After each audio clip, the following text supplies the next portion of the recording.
नमस्ते सम्पूर्णलाई। आज चाहिँ कान्छी सिरियल भाग 317 को रिभ्यू भिडियोमा तपाईहरु सम्पूर्णलाई हार्दिक स्वागत छ।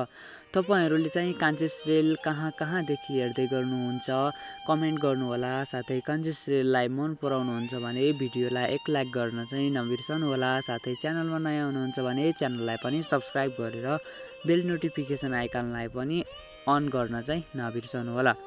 अब धेरै ढिला नगरिकन भिडियोलाई सुरु गरौँ।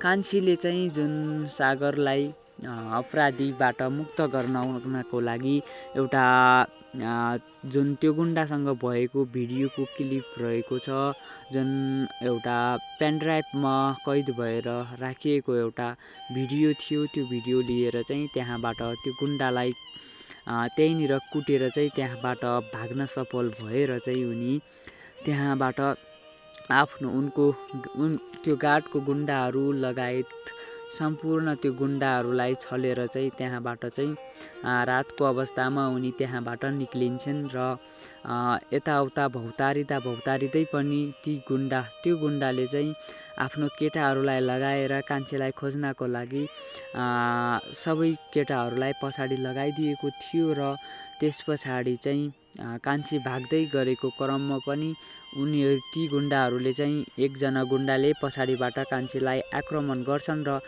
कान्छीले पनि त्यति बेला नै एउटा हातमा लट्ठी लगेर उनी गुण्डाहरूलाई राम्रोसँग रामदुलाई गरिसकेपछि त्यहाँबाट उनी चाहिँ सिधै जानेछन् आफू सुरक्षित हुने ठाउँमा गएर चाहिँ सागरलाई अदालतमा पेश भएको अवस्थामा उनी वहाँ पुगेर चाहिँ पक्का पनि सागरलाई निर्दोष साबित गरेर ती गुण्डालाई चाहिँ जेलमा कोच्नेछन् भन्ने हामीलाई पूर्ण आशा छ। तपाईहरुले पनि लागेको होला भन्दै बिदा हुन्छु। बाइ, अर्को भिडियोमा मिलाउँला।